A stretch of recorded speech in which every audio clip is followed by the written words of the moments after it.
डोहात बुडून बालकाचा करुण अंत, सुदैवाने 3 मित्र बचावले. कापरा शिवारातील घटना.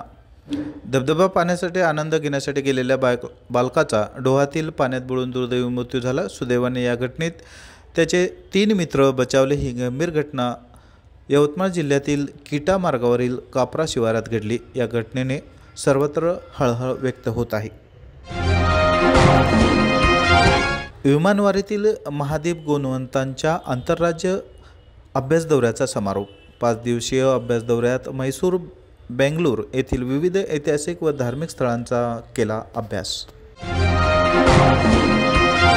4 कोटींच्या ग्रँट अभावी वेतन रखडले. शासनाकडून निधीची प्रतीक्षा कायम. नगरपालिकेचे कर्मचारी आर्थिक संकटात. 15 दिवस लोटूनही शासनाकडून 4 कोटीची ग्रँट न आल्याने यवतमाळ येथील नगरपालिका कर्मचाऱ्यांचे वेतन रखडले आहे. वेतनाअभावी कर्मचारी आर्थिक संकटात सापडले असून शासनाच्या ग्रँटची प्रतीक्षा पालिकेला लागली आहे. करंजीवरून पांढरकवडा येथे जात असलेले कार पलटी होऊन 6 जण जखमी. पांढरकवडा येथे जात असताना धारणा गावाजवळ कार पलटी झाल्याची घटना घडल्याने यात 6 जण जखमी झाल्याची माहिती महामार्ग पोलीस केंद्र यांनी दिली आहे. यवतमाळच्या श्री केदारेश्वर मंदिरात भव्य कावड यात्रा पोहोचली, ज्यात महिलांचा आणि बालकांचा लक्षणीय सहभाग होता. यात्रेत सेव बांगलादेशी हिंदू आणि शेख हसीनाच्या दडपशाहीला विरोध असे फलक झळकले होते.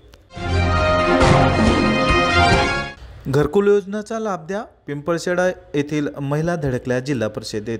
9 ऑगस्ट 2024 रोजी राज्य शासनाने यशवंतराव चव्हाण मुक्त वसाहत योजनेअंतर्गत घरकुलाची यादी जाहीर केली. मात्र या यादीमध्ये गरजू लाभार्थ्याचा समावेश नाही. या यादीमध्ये समाविष्ट असलेल्या नागरिकांची आधीच पक्के घर आहेत अशा नागरिकांना त्या यादीमध्ये समाविष्ट करण्यात आले. मात्र त्यांना खरी घरकुल योजनेची गरज आहे अशा लाभार्थ्यांना या यादीतून वगळण्यात आले. तसेच वगळलेल्या नागरिकांना त्वरित यादीमध्ये समाविष्ट करावे व पिंपळशेडा येथील नागरिकांना त्वरित घरकुल योजनेचा लाभ द्यावा या मागणीसाठी महिला जिल्हा परिषद यवतमाळ कार्यालयात धडकल्या होत्या. शेतकऱ्यांच्या कामगारांच्या मागणीसाठी प्राध्यापक डॉक्टर मीनाक्षी सावळकर यांचा उमरखेड उपविभागीय अधिकारी कार्यालयावर धडक महिला मोर्चा.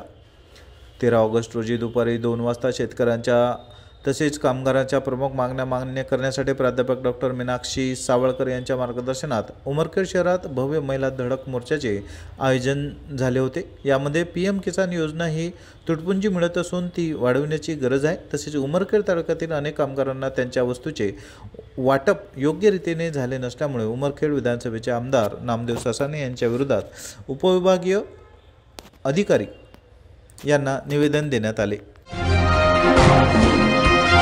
मावशीच्या हत्येचा झाला पश्चाताप, मारेकरी विष पिऊन झाला. मावशीच्या हत्येचा झाला पश्चाताप, मारेकरी विष पिऊन आला ठाण्यात. वृद्ध महिलेचे हत्या प्रकरण, मारेकऱ्यावर रुग्णालयात उपचार सुरू. घरगुती कारणावरून 67 वर्षीय मावशी अंजना सुटे हिच्या हत्येनंतर पश्चाताप झालेला मारेकरी शहर पोलीस ठाण्यात विष प्राशन करून पोचल्याने एकच खळबळ उडाली होती. यवतमाळ शहरातील बांगर नगरातील जुगारावर LCBची धाड. यवतमाळ शहरातील बांगर नगरात सुरू असलेल्या एका जुगार अड्ड्यावर LCB पथकाने धाड टाकून जवळपास 5.25 लाखांचा मुद्देमाल जप्त केला. ही कारवाई करण्यात आली असून गुन्हा सुद्धा दाखल करण्यात आला आहे. हमारे पड़ोसी मुल्क बांग्लादेश में अल्पसंख्यकों पर लगातार हमले की खबरें विचलित करने वाली और दुखद है. किसी भी सभ्य समाज में धर्म, जाति, भाषा या पहचान के आधार पर भेदभाव, हिंसा और हमले अस्वीकार्य है. बांग्लादेश की नवनिर्वाचित सरकार का फर्ज है वो हिंदू, ईसाई, बौद्ध धर्म के मानने वाले नागरिकों की सुरक्षा व सम्मान सुनिश्चित करे. इसके लिए हमारी भारत सरकार ने बांग्लादेश सरकार से अपील करनी चाहिए और इस मामले में दखल देना चाहिए. ऐसी प्रतिक्रिया जावेद अन्सारी, सचिव, महाराष्ट्र प्रदेश काँग्रेस यांनी दिली आहे. कृषी अधीक्षकांच्या दालनात अर्धनग्न आंदोलन. खानगाव जामडो येथील शेतकरी आक्रमक. यवतमाळ तालुक्यातील खानगाव जामडो येथे कृषी सहाय्यक देण्याच्या मागणीसाठी कृषी अधिकारी कर्मचाऱ्यांच्या अरेरावीला कंटाळलेल्या शेतकऱ्यांनी मंगळवारी कृषी अधीक्षकांच्या दालनात अर्धनग्न आंदोलन केले. यामुळे कार्यालयात एकच खळबळ उडाली होती. महिला बँकेतील 242 कोटींच्या अपहरण प्रकरणी 206 जणांविरुद्ध FIR. संचालक, CEO, कर्मचाऱ्यांसह कर्जदारांचा समावेश. बोगस मालमत्ता तारणात ठेवून कोट्यवधीची कर्ज वाटप. बहुचर्चित बाबाजी दाते महिला सहकारी बँकेतील 242 कोटींच्या अपहार प्रकरणात अखेर संचालक, CEO, कर्मचारी, कर्जदारांसह एकूण 206 जणांवर अवधूतवाडी पोलीस ठाणा यवतमाळ येथे गुन्हे दाखल करण्यात आले आहे. बोगस मालमत्ता तारणात ठेवून कोट्यवधींचे कर्जवाटप केल्याची बाब चाचणी लेखापरीक्षण अहवालातून उघड झाली आहे. त्यामुळे आता एकच खळबळ उडाली आहे. गडचिरोलीचे कुमार चिंता यवतमाळचे नवे SP. पोलीस अधीक्षक डॉक्टर पवन बनसोड यांची बदली. पोलीस अधीक्षक डॉक्टर पवन बनसोड यांची राज्य गुन्हे अन्वेषण विभाग अमरावती येथे बदली करण्यात आली आहे. त्यांच्या रिक्त जागी गडचिरोलीचे अप्पर पोलीस अधीक्षक कुमार चिंता यांच्या पदस्थापनेचे आदेश गृह विभागाने काढले असून सध्या कुमार चिंता यांनी यवतमाळ जिल्हा पोलीस अधीक्षकाचा पदभार घेतला आहे. एक राज्य एक गणवेश योजना प्रभावीपणे राबवा. महाराष्ट्र नवनिर्माण विद्यार्थी सेनेची मागणी. विद्यार्थ्याच्या गणवेशात मापात पाप कारवाईची मागणी. एक राज्य एक गणवेश ही योजना राज्याला लागू करण्यात आली असून यानुसार प्रत्येक शाळेतील विद्यार्थ्यांना एकाच गणवेशाची सक्तीने वाटप करण्यात येत आहे. मात्र देशाचा स्वातंत्र्य दिन अवघ्या 2 दिवसावर आला असताना अद्यापही जिल्ह्यातील अनेक शाळांमध्ये हजारो विद्यार्थ्यांना गणवेश मिळालेले नाही किंवा आकारानुसार न मिळालेल्याने विद्यार्थ्यांची मोठी तारंबळ उडाली आहे. या सर्व प्रकारची दखल घेऊन ही समस्या दूर करावी अशी मागणी महाराष्ट्र नवनिर्माण विद्यार्थी सेनेचे जिल्हाध्यक्ष अभिजित नानवटकर यांनी जिल्हाधिकाऱ्यांकडे केली आहे. Elegant English medium high school Ner येथे तालुकास्तरीय विज्ञान नाट्य महोत्सव उत्साहात. नेर तालुकास्तरीय विज्ञान नाट्य महोत्सवात जिजामाता कन्या विद्यालय प्रथम तर शांती निकेतन इंग्लिश मीडियम स्कूल द्वितीय. शिक्षण विभाग पंचायत समिती नेर द्वारा आयोजित तालुकास्तरीय विज्ञान नाट्योत्सव स्थानिक elegant English medium school Ner येथे संपन्न झाले. कार्यक्रमाच्या अध्यक्षस्थानी मंगेश देशपांडे गट शिक्षणाधिकारी हे होते, तर प्रमुख पाहुणे म्हणून शहाजी घुले विस्तार अधिकारी, इम्रान खान, गजानन चेर, नंदकिशोर वानखेडे इत्यादी मान्यवर उपस्थित होते. सर्व मान्यवरांनी मनोगत व्यक्त करून सहभागी झालेल्या विद्यार्थ्यांना शुभेच्छा दिल्या. नगर परिषद विरोधात तक्रार केवळ स्वार्थासाठी.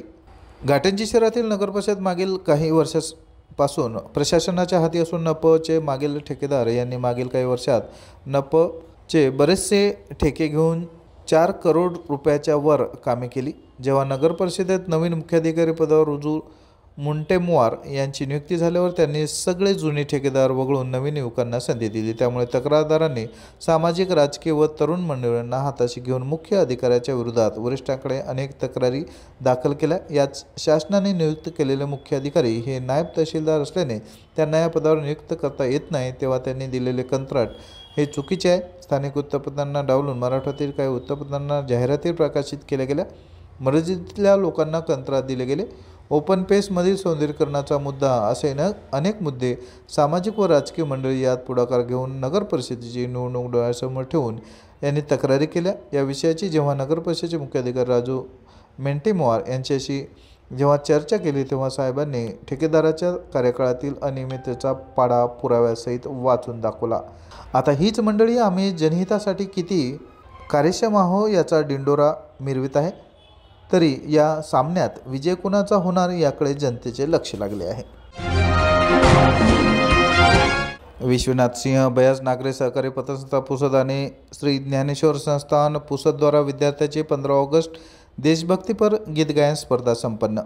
15 ऑगस्ट स्वातंत्र्यदिनाचे औचित्य साधून मुलांमध्ये शालेय जीवनामध्ये देशभक्तीची ज्योत तेवत ठेवण्यासाठी तसेच त्यांच्या कलागुणांना वाव मिळावा यासाठी विदर्भाचे पंढरी पुसद येथील श्री ज्ञानेश्वर संस्थान आणि विश्वनाथ सिंह बयास नागरी सहकारी पतसंस्था मर्यादित पुसद यांच्याद्वारे 15 ऑगस्ट 2024 गुरुवार रोजी संस्थानच्या कैलासवासी बापूराव चिदुराम स्मृती सभागृहामध्ये दुपारी 1 ते 3 या वेळेत संपन्न झाला आहे.